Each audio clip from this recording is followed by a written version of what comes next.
What is going on, guys? Welcome back to another AFCO Podcast, the podcast for new and adult onset hunters and your number one source for the info you need to make yourself more deadly in the woods.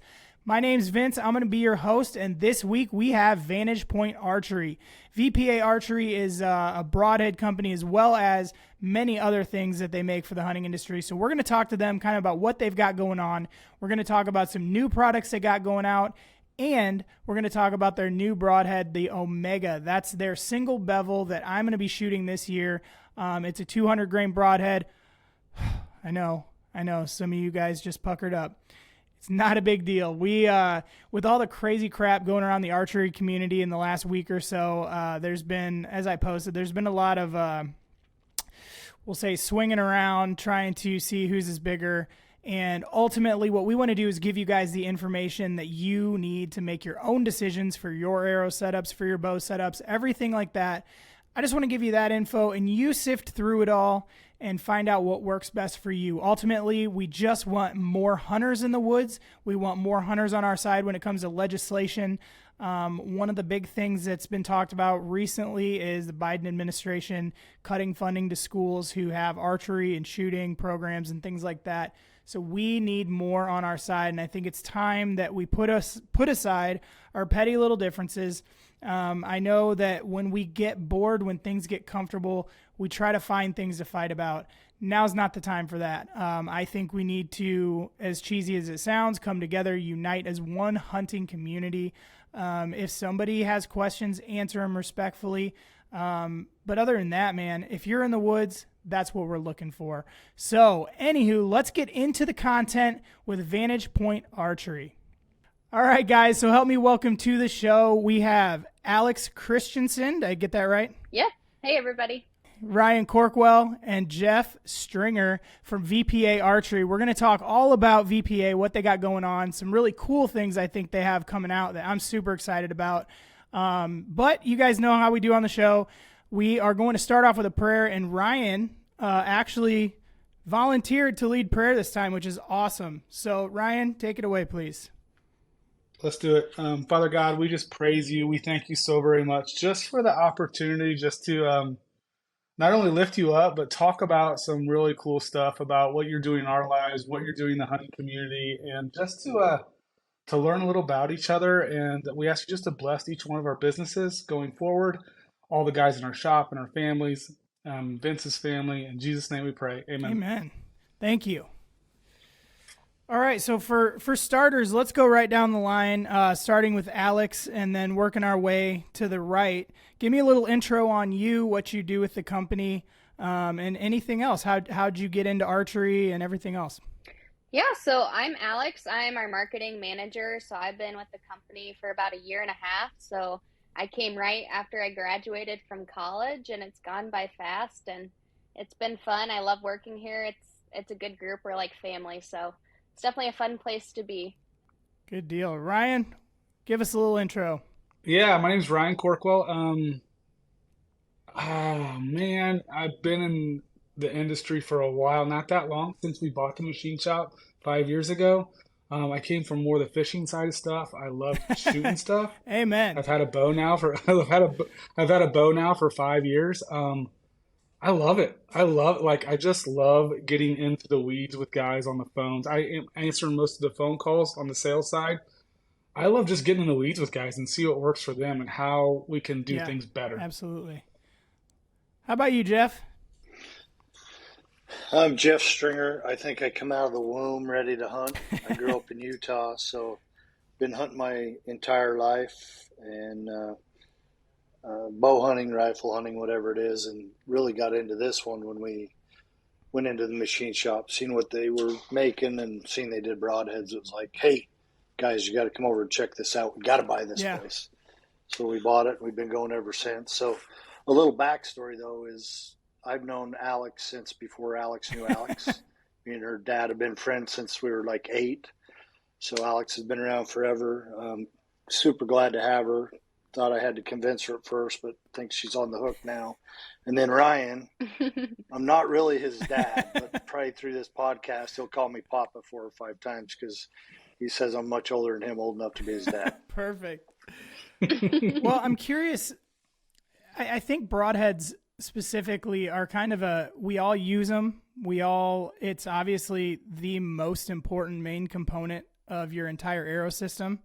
But I'm just kind of curious, like, Jeff, what did your hunting background look like, or what did your bow hunting background look like prior to starting VPA? And then, I mean, where did the passion come to actually enter into the broadhead industry and start actually creating and building VPA? So mine really came from, I used to work for Alcoa, and one of our biggest customers was Hoyt. So I grew up in Spanish Fork, Utah. Hoyt's actually in Salt Lake by the airport. And so we would supply riser material to them. And that's really where I got hooked. You know, I had a Bear bow when I was young. I had a recurve. Went into the compounds when they first come out, you know, because came out during my lifetime that really got into compounds. And then just the hunting in general, being outside, being outdoors. And that's just how we grew up, you know. It was part of the life in Utah. So when we walked into Vantage Point Archery, I was working for Ryan's family, had a company, and we actually went in there looking for him to make some pieces for us. And I walked around and thought, man, this machine shop could be something. And then we circled around and looked at the broadheads, and I'm like, whoa, what's going on here? And they just hadn't been out. It was something they did on the side when other equipment wasn't running. They'd run broadheads, but it wasn't something they really focused on. So I got with Ryan and Rob, our other partner, and said, hey, this really could be something. And I'm not going to lie, it's a struggle. We bought it from a group of people that are great people, but didn't have the same vision we did. And over the years, we've changed it. They're no longer with us, still great people. I think they did a great job getting us where we're at. But in the last, Ryan, 3 to 4 years, probably through the last 3 years, we've at least doubled every year. And then this year, even doubled on what we quadrupled last year, and then we've doubled on what that was. So just getting our name out, talking about being made in the USA, good quality product. I mean, that's what it's all about. Yeah, that's, I think right now, especially right now in the hunting community, if you can say, hey, we're made in the USA, that's a huge, huge draw. Like all of us, you know, I know that there are some things that, you know, made in the USA, everyone knows it's more expensive. There's all those excuses. But one thing I guess I'm proud of the hunting community is I feel like we've really taken ownership of that and wanted to really make that a big part of what we're doing and who we are as hunters. We're not settling for Chinese made stuff anymore. And that the cool thing is it's gone from not just broadheads and bows and things like that. It's starting to expand into our apparel, what we wear. It's really pretty cool to see, especially with the way our culture and our country is right now, to see that there are still people who very passionately care about this country. And so, yeah, I think that first of all, thank you for keeping that here. Thank you for making that a priority for your company, because I'm sure it's really easy to outsource somewhere. It's probably much cheaper, much higher profit margins. But yeah, I'm thankful you guys and other companies are making the decision to invest in our country.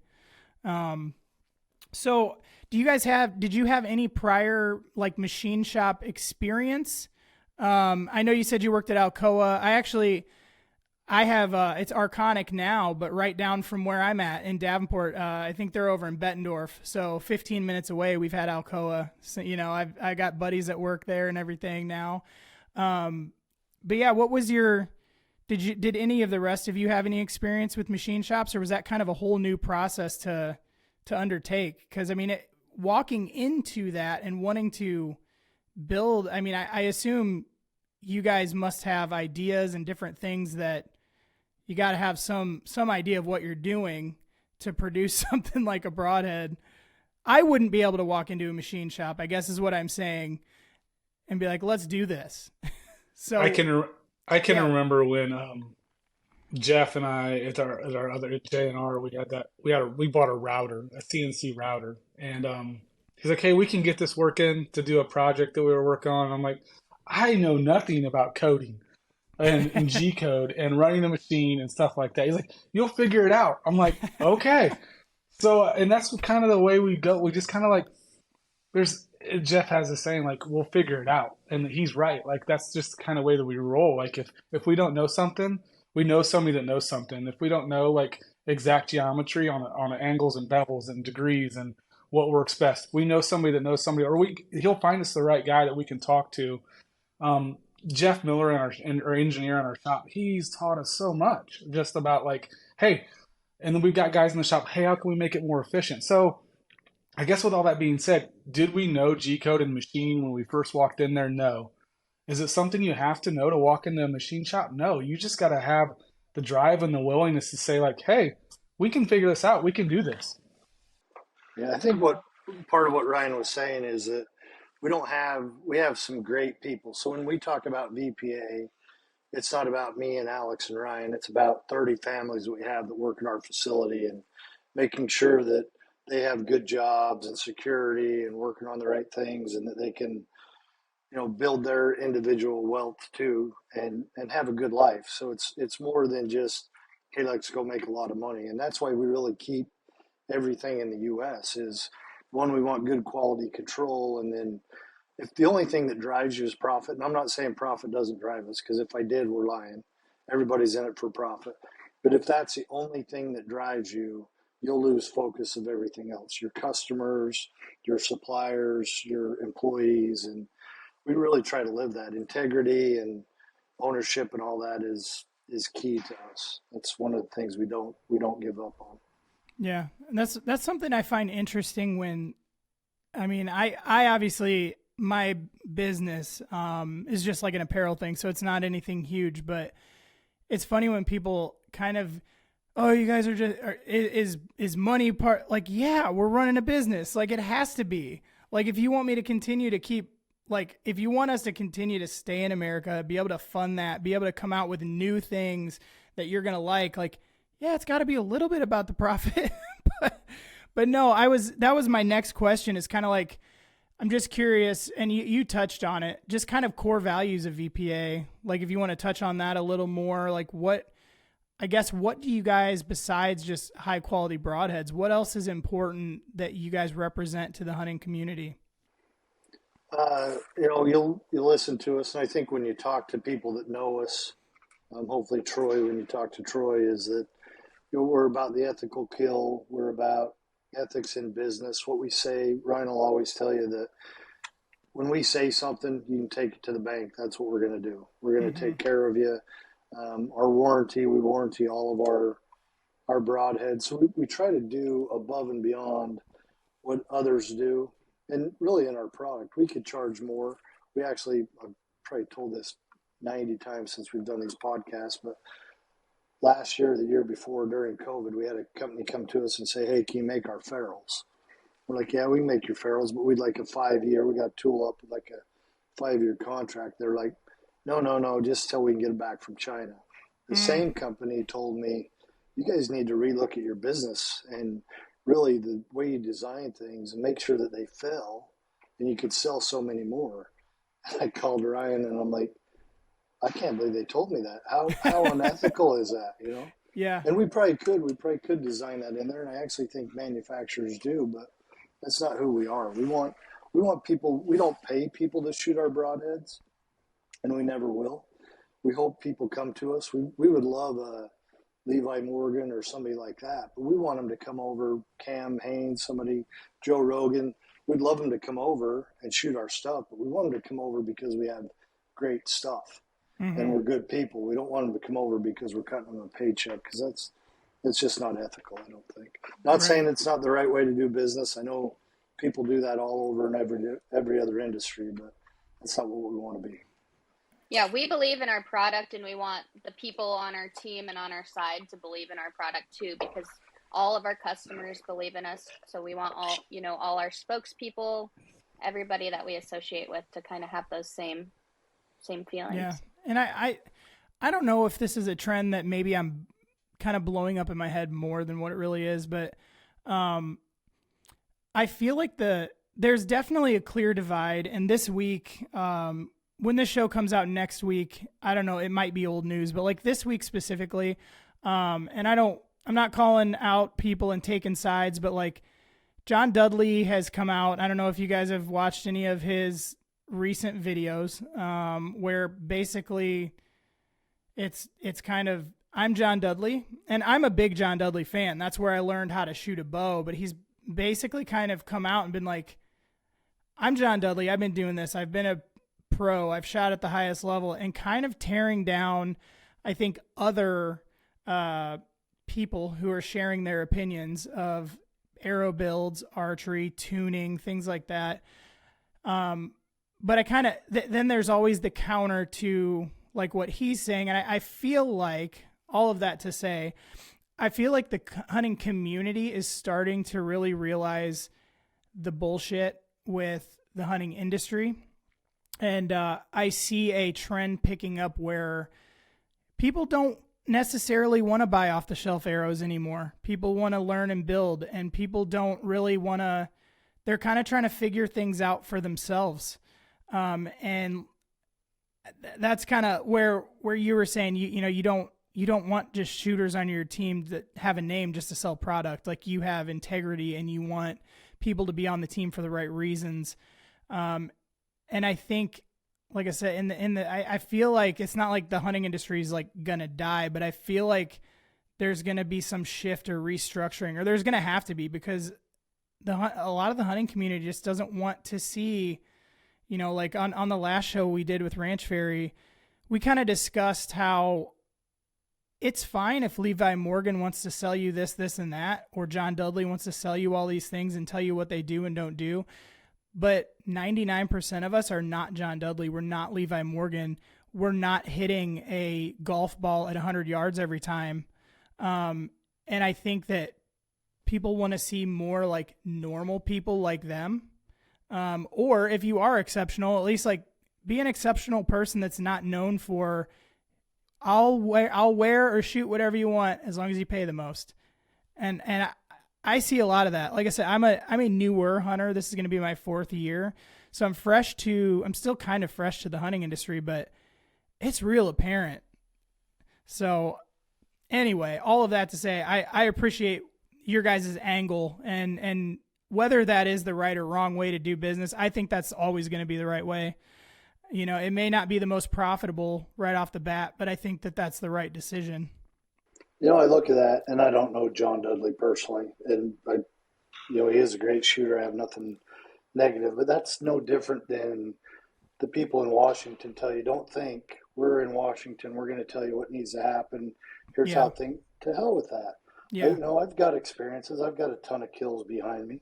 Maybe not as many of them, but I don't do it full time. Full time is, I don't hunt full time. So that's a privilege that they get to do, to hunt full time. And that's great. And I'm sure they're amazing shots. But when you think you're elevated or you're better than somebody else in anything, it's time for a big piece of humble pie, right? Because everybody's got a flaw. There's only one perfect person.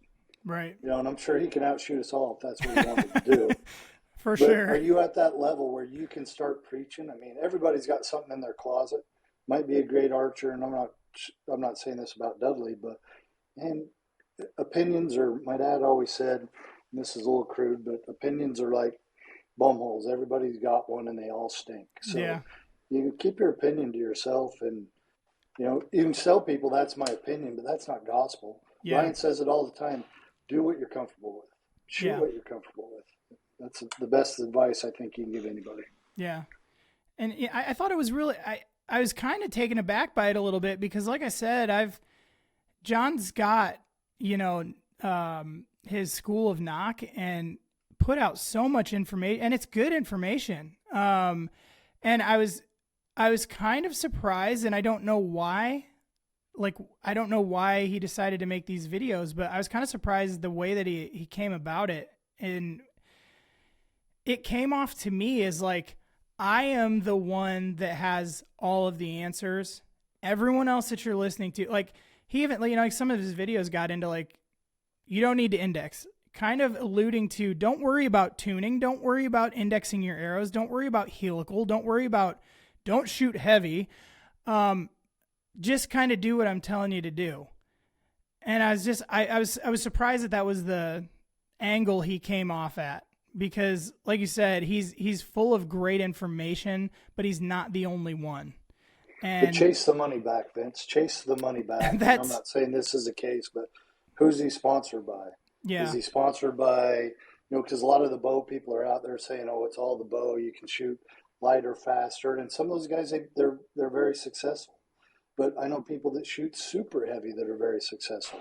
Yeah. I mean, there's a range in there, and just because it works for you doesn't mean it works for everybody. And just because it works for you doesn't mean that's just gospel.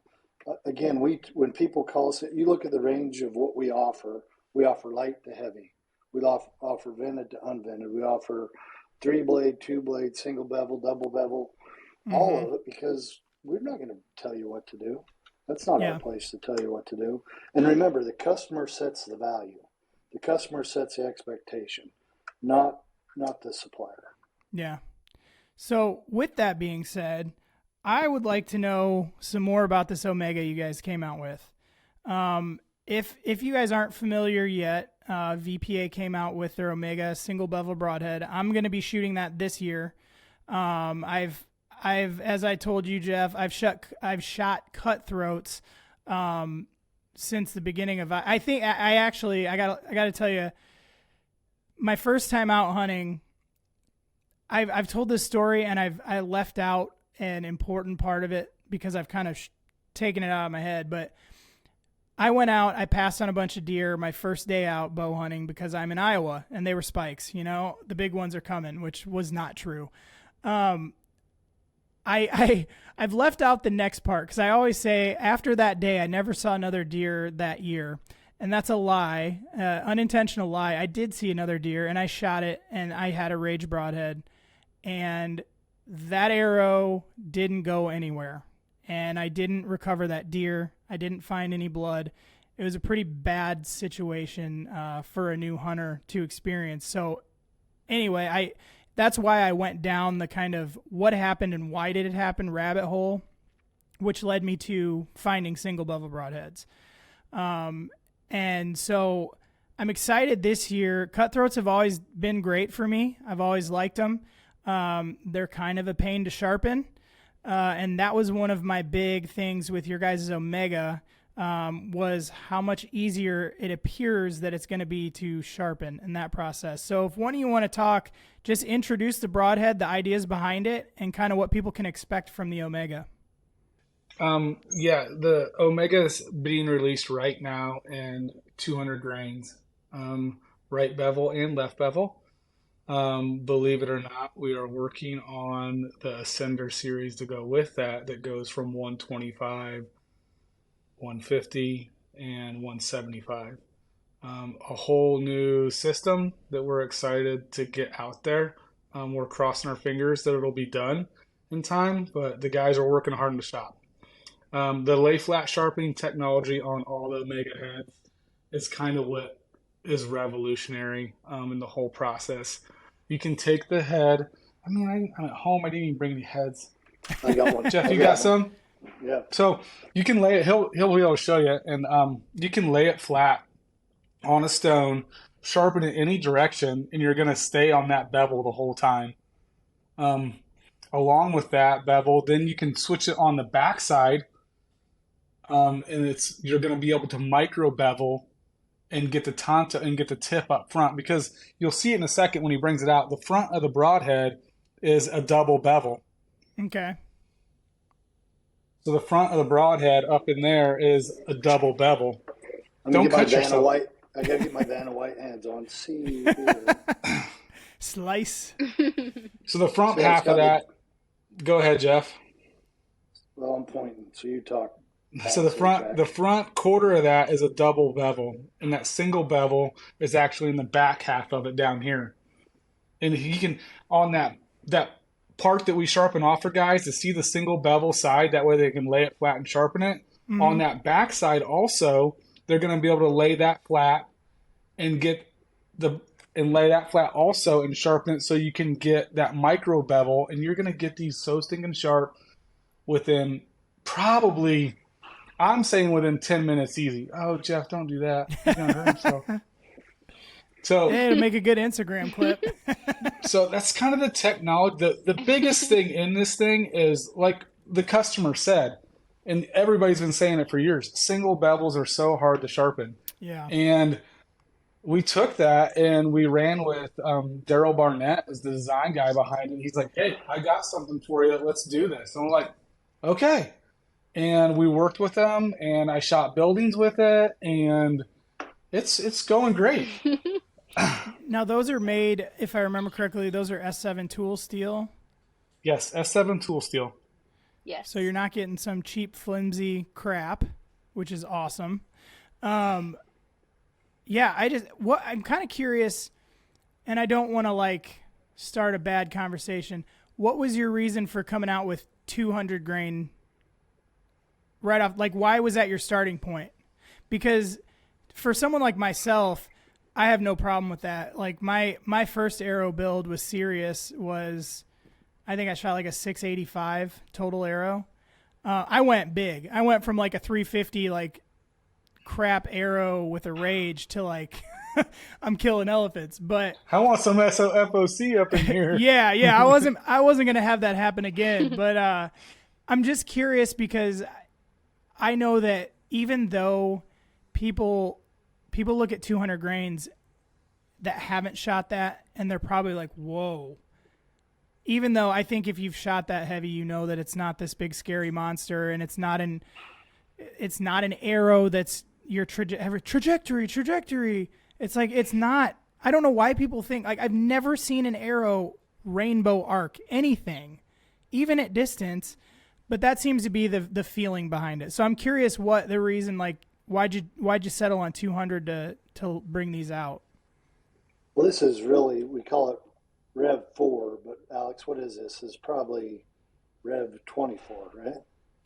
Yeah, we put a lot of design into this head, that's for sure. But I was gonna say it all goes back to just listening to our customers. That's what we do with every new product and every new iteration that we put out. We've had our premium single bevels out now in the market for a couple years, and we really just evaluated, our sales and what our customers had to say about it, and kind of what grain weights we found the sweet spot to be, and that's where we decided on the 200 grain, and knowing we wanted to continue to push that and develop this broadhead and other grain weights without giving up what makes this head special and the design features. So yeah, just really listening to our customers is why we make those decisions that we do. Yeah, we were accused of just copying the next guy, right? And I don't know, Vince, if you know, but we make a lot of broadheads and we white label a lot of broadheads. So we're not going to talk about who they are, but one of our customers come out and said, "Oh, you just copied us," which isn't true. When you lay them side by side, we didn't copy them. Matter of fact, anyway, we didn't copy them. So when you start looking at broadheads and innovation and things like that, this is patented. And to patent something, and Ryan talks about this all the time, we didn't come up with the broadhead. The Native Americans come up with the broadhead and made it out of stone. Talk about FOC, a wood stick with a big rock on the end of it. Right. That's true FOC. But this one is science. So when we go back to our previous conversation about, hey, follow me because I've killed so many animals, great. And your experience is something we should look at, and what you know and what you've learned is good.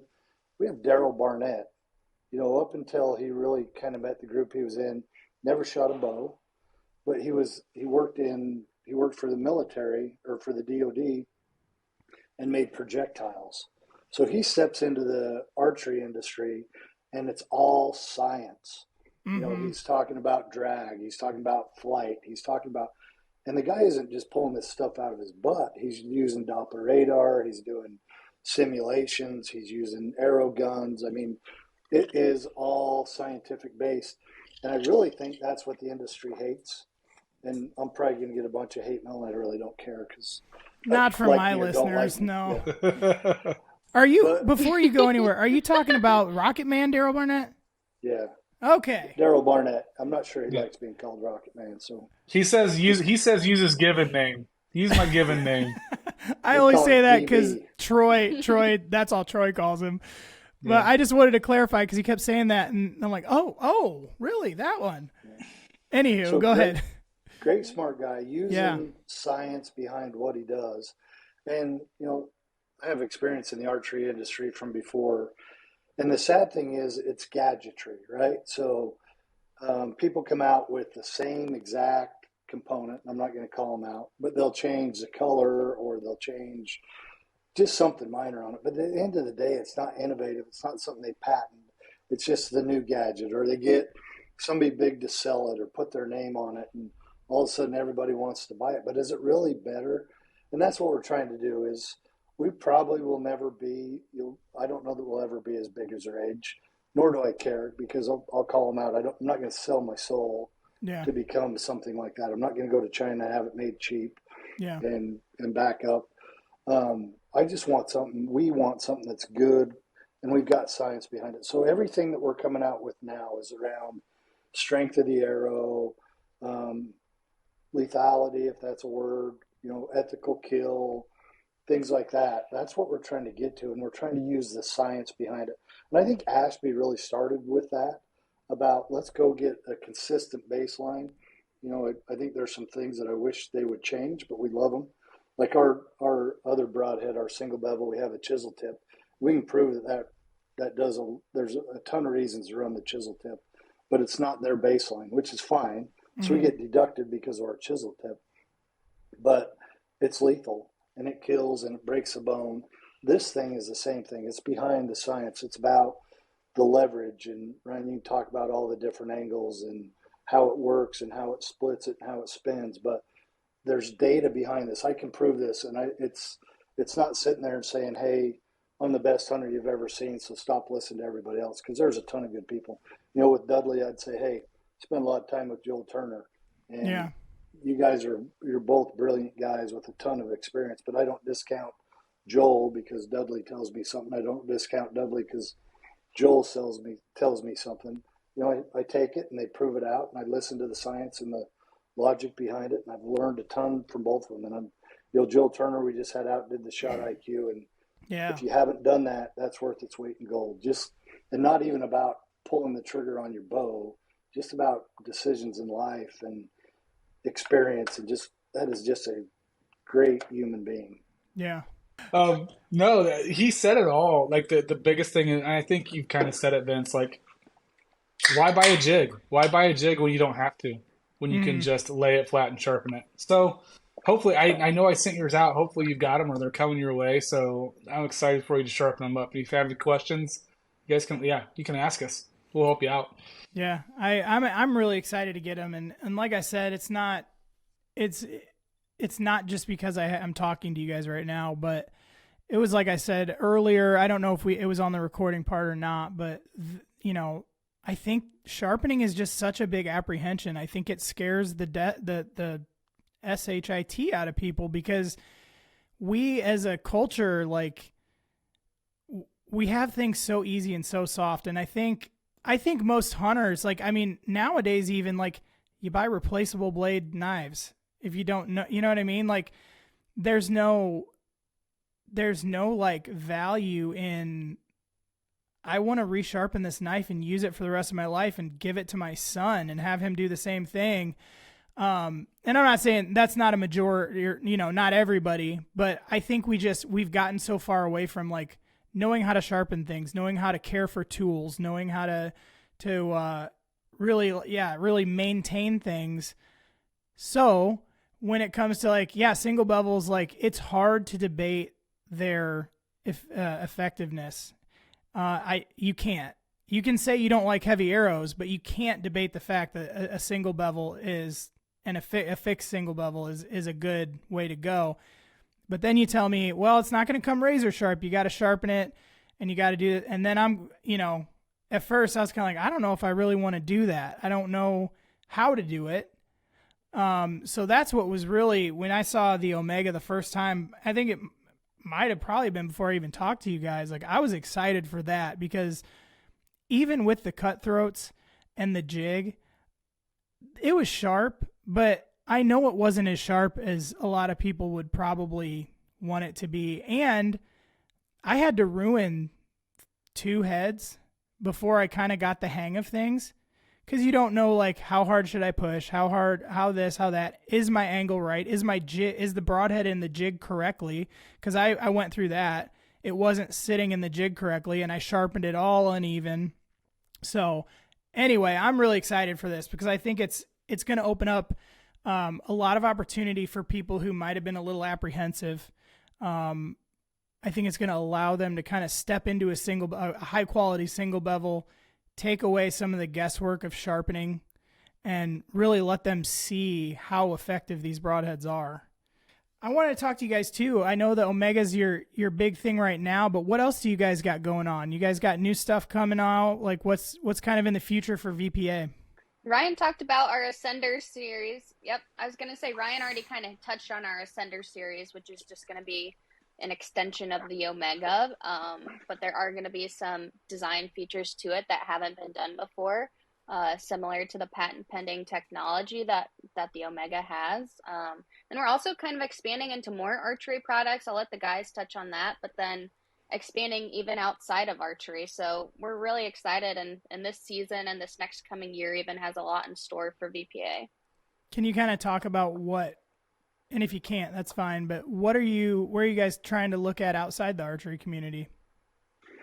So we're known as Vantage Point Archery. We're going out as Vantage Point. We'll still be Vantage Point Archery, but we're going to have Vantage Point Outdoor, Vantage Point Archery, and Vantage Point Armory. So again, with Daryl being on board, it kind of expands. And it's not just Daryl. We got Jeff Miller, and our team that we're building is just amazing. And we didn't build it fast. It's not about getting to the finish line. This isn't a sprint. It's a marathon. And putting the right people on the team and just getting people that love the business, have great ideas, have different experiences. And that's, you get your best ideas when you got a bunch of people looking at it and, saying that'll work, that won't work. Just like the Omega.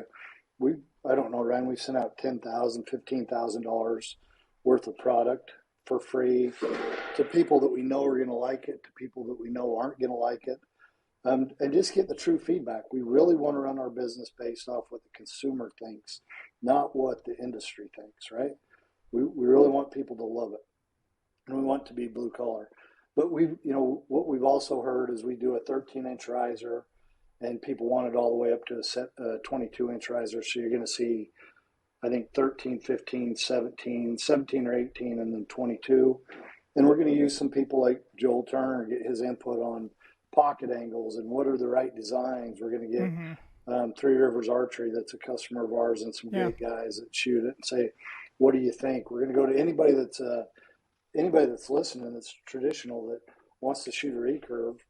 Call us and talk to us about it. What do you like? What do you don't like? And then we're also coming out with a release. And again, working with people that know a lot about releases and about shot placement, about target panic and things like that we want inside there. Yeah. And then on the armory side, we've got some ideas.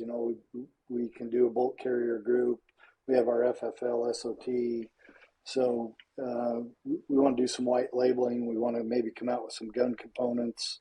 And then on the outdoor side, we've got everything from weenie shooters for training dogs to magazines on how to load clay pigeons into clay shooters and things like that. Just things that we love to do that we want to be involved in. Me and Ryan both have, we talk about American made, and then we both drive Toyota Tacomas. There's so many add-ons to those tacos that we're even talking about that. What would be great that you can't get on the market? We don't want to be the copy guys, but again, we're coming out with new products that I think are going to be different than everybody else. And it all goes back to, we started out as a machine shop, and we still have that side of our business. So Absolute Machining has been around for 30 years, I think, now. And so VPA spun off of that because one of our head engineers, Jeff Miller, just wanted to make his own broadhead. He was a big traditional bow hunter and just found the need in the market for a better broadhead and started making them and making them for his friends, and word of mouth just spread. And now here we are, and we're growing like crazy. But we have the machining capabilities to machine not only for the archery industry and different companies, but the firearm industry and really you name it. So we're always making new products and partnering up with different companies from different industries, and it keeps it definitely fun and expanding and growing. We're working on a 3D so. printer even now. So when you have that many influences too, I mean, you've got to be, you're going to end up picking up on crossover as well, to where you may come up with an awesome idea for a broadhead or for whatever it may be by working in all those different things. I think that's cool that you guys are kind of taking on all of that stuff, and it again gives another American-made option for all of us in the hunting industry, you know. I think we've had that conversation a lot, right, Jeff, where we talk about like, yeah, we could do that, or yeah, we could make that, or let's do that. But you're right, it comes down to that crossover, right, Vince? It's like, is it one of those things we want to dive in to make right here, right now? And yeah, we might have a list of 30 things like, hey, what's this, let's this, but then it's like, okay, who wants number one? Who wants right. And then we divide it out, like, what's got the, so it's a lot of fun in that shop when guys are like picking, okay, let's work on this, and let's work on that. And then we're all on that common goal of, yeah, this is awesome. Let's do a release. Let's do it right. Let's do it different. Let's have fun with it too. Like, yeah, that's fun stuff. Yeah. That's a good point. When we talk about products, we throw it on a whiteboard and we'll list them all out. And then we go around the room and you get a vote. What's your number one? You put a check mark. What's your number two? And go around and try to figure out which ones. And we look at payback. You know, you want to put the least amount of effort into the biggest payback. Yeah. But you also, who has influence in that is the customer. What do they want? Yeah. So when you ask about why are we at 200, 200 is where we landed to say this is a good product that we want to put our name behind. Yeah. And we need more time to go down the path to figure out how to get to something that's a good product in the lesser weights. But we weren't ready to come out with it. But we wanted this out this hunting season. So that's really why we ended up at 200, is we felt great about the end product we got, and it worked best at 200. Now we've spent some extra time and we figured out some other ways to come up with it. It's revolutionary. It'll be a different patent on how we do it to get to that lighter weight, but there'll be options out there. And we listened, because as soon as it came out, Ryan, how many calls did you get about, dude, one's a 150, one's a 125. Yeah, I actually had a buddy when I was telling him about these. He's like, yeah, I've been watching them. He's like, as soon as they come out with I can't remember if it was a 125 or 150, because he's like, I want to keep my arrow at, like, I can't remember, like 510 or whatever his specific thing was. And I was like, just bump up, dude. He's like, no, I like, you bump up to the 200, you're just in the high fives. Like, it's no big deal. He's like, no, I got to wait.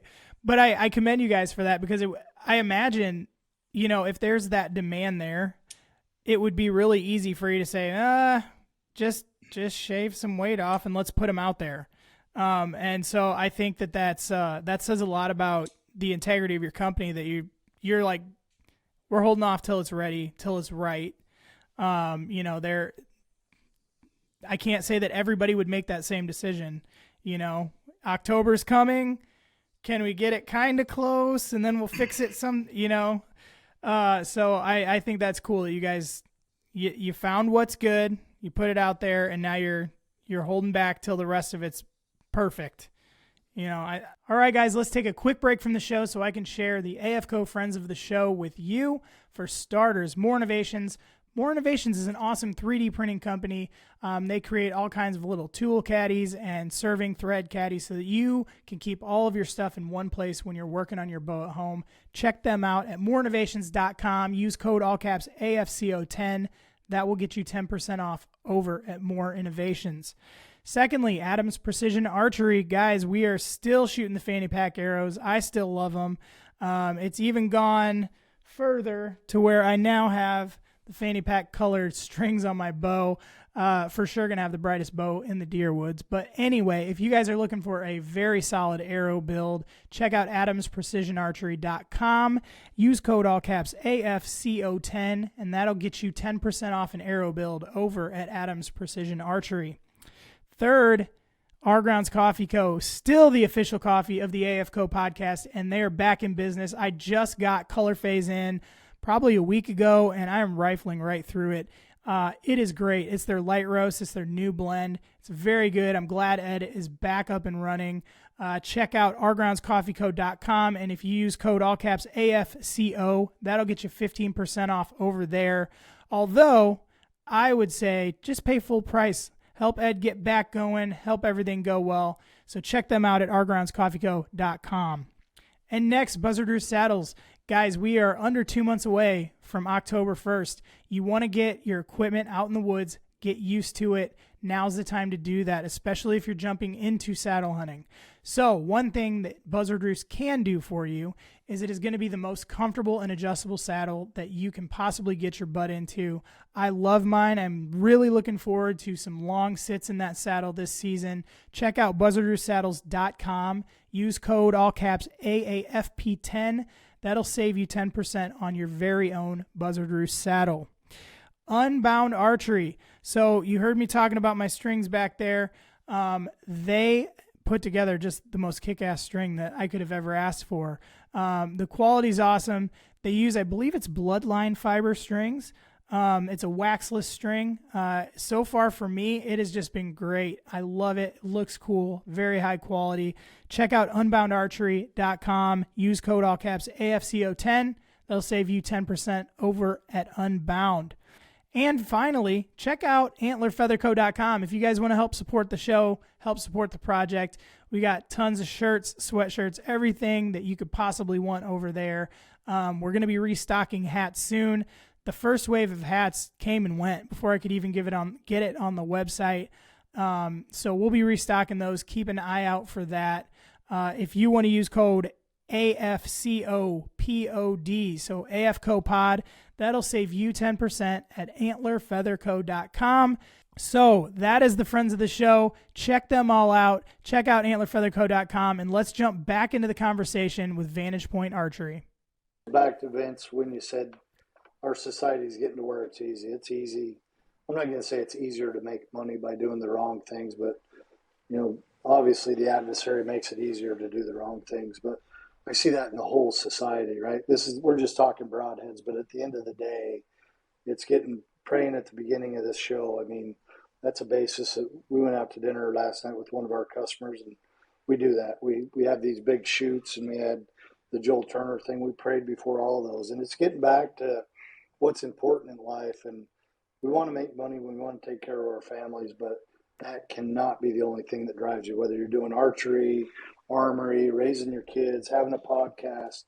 Man, if that's the message that comes out of this podcast, is let's get back to what used to be valuable in the United States, loving your neighbor, being able to, back to I'm not throwing Dudley into the conversation, but that's what we started with.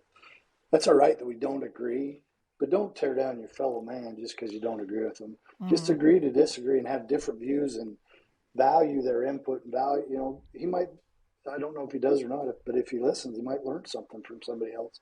Yeah. I go back to Ford.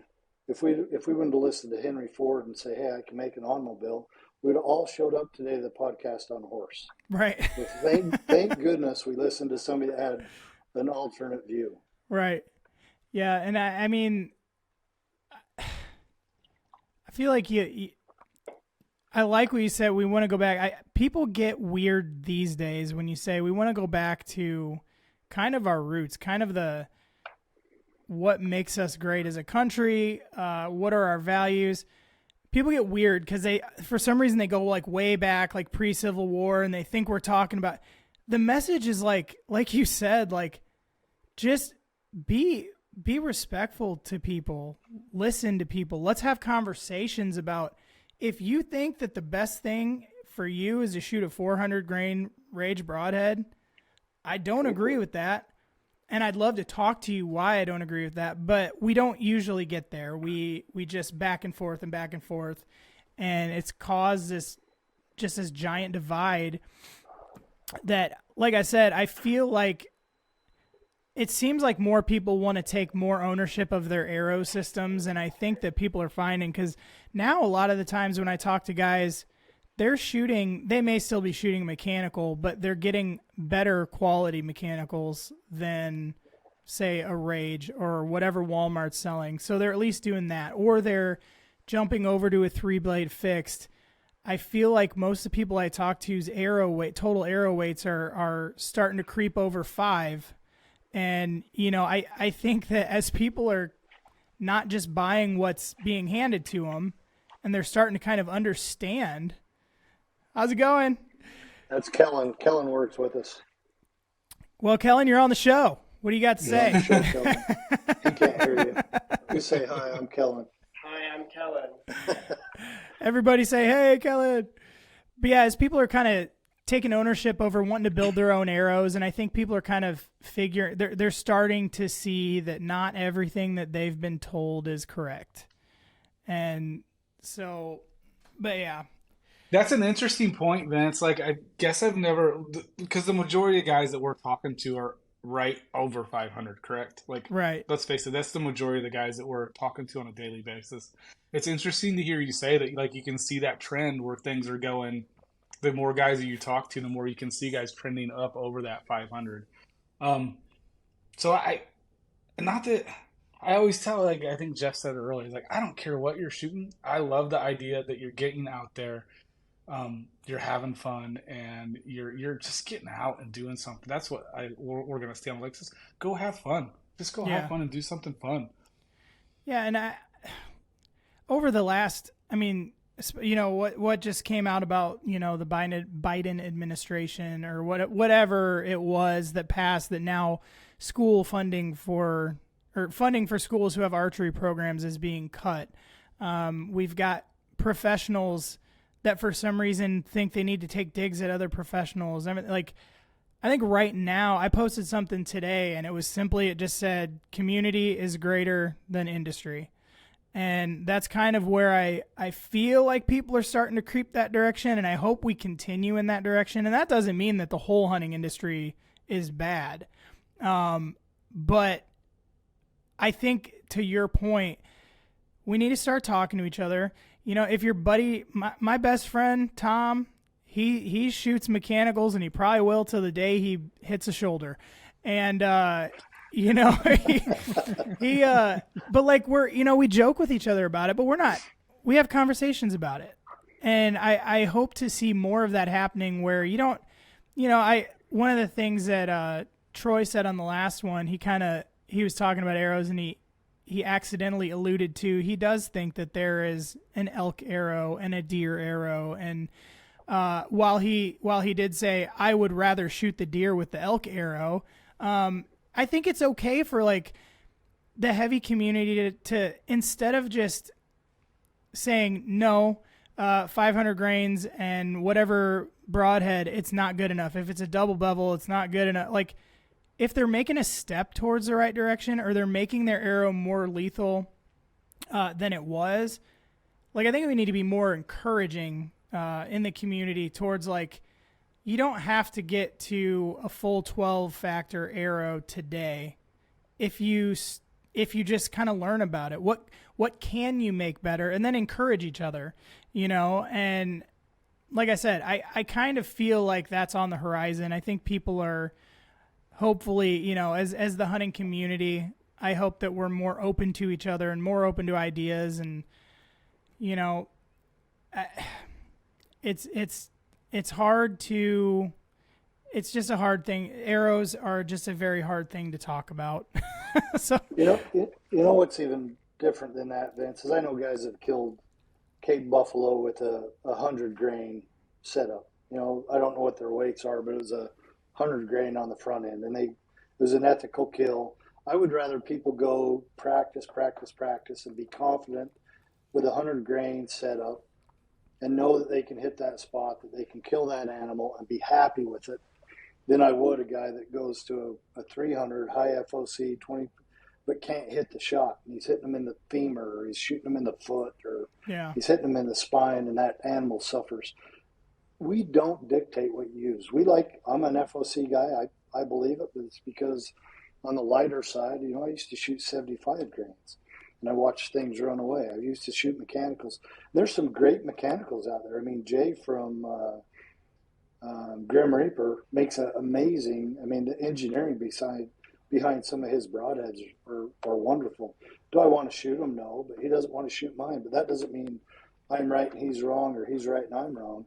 Right. But it even goes deeper to that, right? I wish we'd get back to I grew up in the 80s when, you called people sir and ma'am, and you're just polite and you respected stuff. You didn't, I didn't lock my truck at school. I had a shotgun in the back. I'd go hunt before school. We never worried about mass shootings. But again, it comes back to the science stuff on everything, right? Science on this, and even on the political science on we can go off on Randall Cringe, but even on the gender thing. Yeah. Let's go back to the science piece, right? Let's go back to when you could agree to disagree, you could have an open debate, and there wasn't hate. This divisiveness, whether it's in archery or politics or color or whatever it is, or what country you're from, man, I love everybody. Christ loved everybody, and he didn't judge. He might sit next to you and say, I love you, and you're a sinner, and you're going to go to hell. I don't mind having those conversations, but yeah. I still love you. I'll put my arm around you and tell you, in my opinion, what I think's wrong. But man, I got crap that I need to fix too. So How can I sit and preach? How can anybody sit and preach and tell you're perfect? And I'm far from perfect. I give grace to God that he loves sinners, because I'm a sinner. I'm a sinner every day. And I just wish we had that mentality in everything we did. Yeah, I agree 100%. And I think, guys, that did you think you were going to get a sermon? Yeah. Yeah. What was that, Alex? I was going to say, just our whole talk about community too, and kind of the industry really is something I think we were kind of told at the beginning, like, the hunting industry is different. Like, people are kind of keep to themselves. There's kind of a lot of, obviously a lot of competition, but people not wanting to have conversations with each other. It's hard to kind of build those partnerships. And I think we see that a lot, but that's something that sets us apart. Like, we want to partner up with companies. Like, hey, we want to work with you. We're constantly building new partnerships and new relationships with people in the industry, because everyone has ideas, and we're not the only ones out there with ideas, and we have capabilities we can bring to the table, and they have, their set of strengths that they can bring. And we love working with people, and even if they're, use different equipment than we do or stuff like that, like that's what makes us special and successful too, and how we keep growing. Yeah. And ultimately, I mean, when we talk about community too, and I don't know, I feel like this thing with the schools losing funding might be the first real, there's always worry about the anti-hunters, we're worried about this, but nothing's ever actually happened. Nothing, not in my time in the hunting world or whatever, but I hope situations like this where, okay, schools who want to have an archery program, shooting programs, things that we hold dear, we think are important. I definitely think it's very valuable for kids to have those programs. Now your school's losing funding for that. I think it will get straightened out. My understanding is somehow the Department of Education in their perfection has misinterpreted the way things were written. I think it'll get straightened out, but I hope things like that kind of smack everybody in the face. And it's okay if you and I go back and forth about what broadhead we use, but there are bigger things on the horizon right now. While I feel like you hear, oh, there's so many more hunters and public land's overrun, maybe, but in the grand scheme of numbers, hunting's still very, very, it's still a huge minority in the culture. So we really need to start talking to each other. We really need to start respecting each other, because I feel like if we want to continue to do the things we love, and hand these things down to our kids and our grandkids, I mean, I think some things are coming, and we need to be able to stand together and say, hey, I think you're an idiot for shooting that broadhead, but we've got more important things to worry about. We need to come together. We need to fight these things that are threatening everything. Because if we can't hunt, it doesn't matter if you like mechanicals or fixed blades or not, Exactly. Well, Vince, think about this.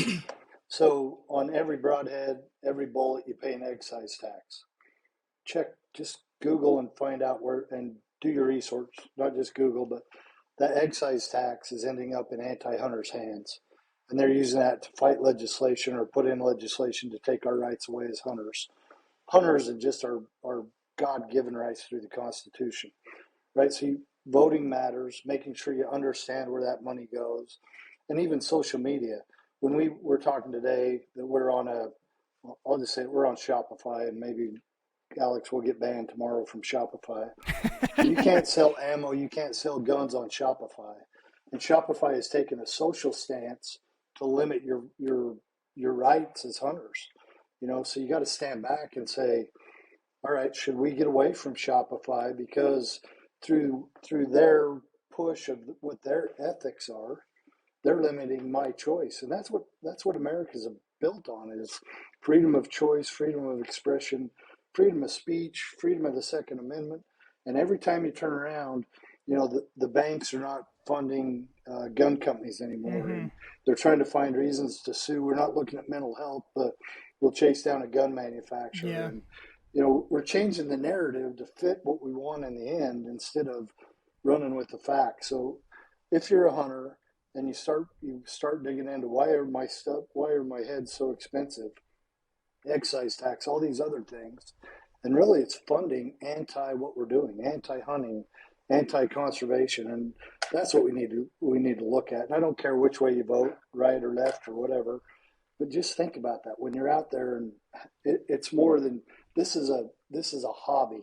We live in a first world country where we get to hunt, we get those freedoms, and we've got to understand that those freedoms are only good until somebody steps in and takes them away. And I'm afraid that I'd like your optimism. I hope things change. I think you're seeing things change with all the Bud Light controversy and stuff, Mm-hmm. that people are waking up. But, man, remember, this is only 10 years from now, our kids might not be able to hunt. In Germany, you can't hunt with a bow right now. Really? So you think of the rights we have, and don't take them for granted. Just get out there and love what you do for a hobby, but make sure you understand where that money's going and where your vote's going, what you're supporting. It's bigger. I'm with you. It's bigger than, do you shoot a mechanical or do you shoot a fixed? If you shoot a mechanical, let's talk. Yeah. I'll convert you. But, Right. Well, and I think that conversation even goes further than just like the hunting community, just in terms of culturally speaking. We fight with each other in the hunting community, but obviously it's even worse in society, politically speaking. And the worst part of it all, I can't remember who posted it today, but it was basically alluding to, we've gotten so polarized and we've gotten so tribal that we can't talk to each other about anything anymore. Either you're left or you're right. And because of that, it's like nobody's taking any real action on, like, right now, nobody's knocking on our door looking for our guns. Nobody's going around telling us, I can't say that. A few years ago, we had our governments telling us, all the way down to city governments, like, and I don't mean this in a bad way for anybody who might be on a city government. Thank you for what you do, because you're the starting point.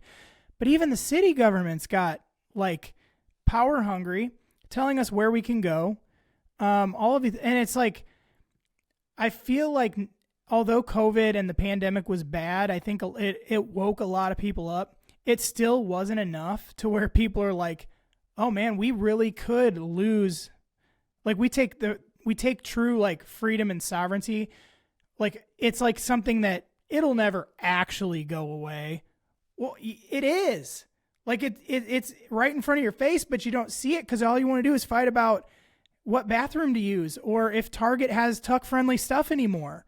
Like, you know what I mean? Like, we get so focused on these crazy polarizing issues that all of this crazy stuff is happening right in front of us, and nobody's even, like, present to deal with it. But sorry, I ranted on that one. You got me. You sound like Jeff. Yeah. The one thing we got to finish with, though, with that rant is freedom's not free. So for all you veterans, firefighters, Absolutely. police, nurses, people that are on the front lines every day, literally taking bullets for us, man, can't thank you enough. And we try to give back to those people. Call us, we'll take care of you. That's really the people that I didn't serve. But one of the biggest regrets of my life, that these people that put their life on the line, literally. And I thank you every day for what you've done, whether you're serving now, you serviced in the past, or you gave the ultimate sacrifice. Just beyond thanks for what you do. Absolutely. Well, hey guys, let's let everybody know where they can find you guys online, because I think now you're gonna have some more Omega sales, because I'm telling you guys, go buy them. They're pretty sweet. Yep. Well, we got them at Man Up, shoot 200 grains. Yep. VPArchery.com is our website, or Google VPA, Vantage Point Archery, whatever. We're on all the different social media platforms. Give us a call. Ryan will answer the phone and answer any questions you have. Shoot us a message. We're a small team, and lost you for a second. Yeah, we're a small We're team, here. and we like to take care of our customers. So give us a call, and you'll talk to one of us. That's awesome. Yeah, I appreciate that too. Like, Ryan's gonna answer the phone. Ryan's like, yeah, I am. So everybody give Ryan a call. Tell him he's doing a great job. It's great. I love talking to guys. It's Jeff and I were talking about a couple days ago, like in the hunting industry, in our industry, in the bow and broadhead industry, like we don't get many guys calling complaining, right? You just don't get that. We might get a guy that said, "Hey, I blew through a Cape Buffalo, kind of tore up my broadhead. Can I get a replacement?" Okay, sure. Make sure you send me some pictures. I want to see that stuff. Right. Like, that's the kind of calls we get. So they're great calls. Or you might get one like, "Hey, help me out with the sharpening stuff." Man, I love talking about that. That's good stuff. Yeah. Yeah, we went to TAC at Brighton, and Ryan's son was with us, and I think the comment, Ryan, you can allude to how it went, but he said, "Man, you guys can go up and talk to anybody. It's because we have the commonality with what they got going on, and then they're just friendly people. Whether you vote the same or not, they just have something that's in common and easy to talk to, and it takes all that out, and we meet so many great people from different backgrounds. It's just an amazing industry, you know." Yeah. Well, like I said, thank you guys for choosing to be American made. Thank you for, standing behind what you guys believe in and not just chasing a dollar. I hope more companies continue on that path like you guys are. Keep innovating. I'm super excited for the Omega. Make sure you guys are checking out Vantage Point Archery on everywhere that Alex mentioned. Make sure you're checking us out too. We're at Antler Feather Co. on Instagram, Facebook. We're on Threads, but I kind of gave up on that already. I never was on. We were on Twitter, but I didn't do that either because it's just too many dang things to keep up with. Antler Feather Co. on YouTube as well. But hey, guys, make sure you're checking us out there. Please share the show with whoever you can. That's the theme of this season, is sharing the show. When you guys do that, that allows me to continue to bring great guests on like we had tonight. And when we do that, that is going to ultimately make you more deadly in the woods. So for Vince and VPA Archery, this is the Antler and Feather Co. podcast.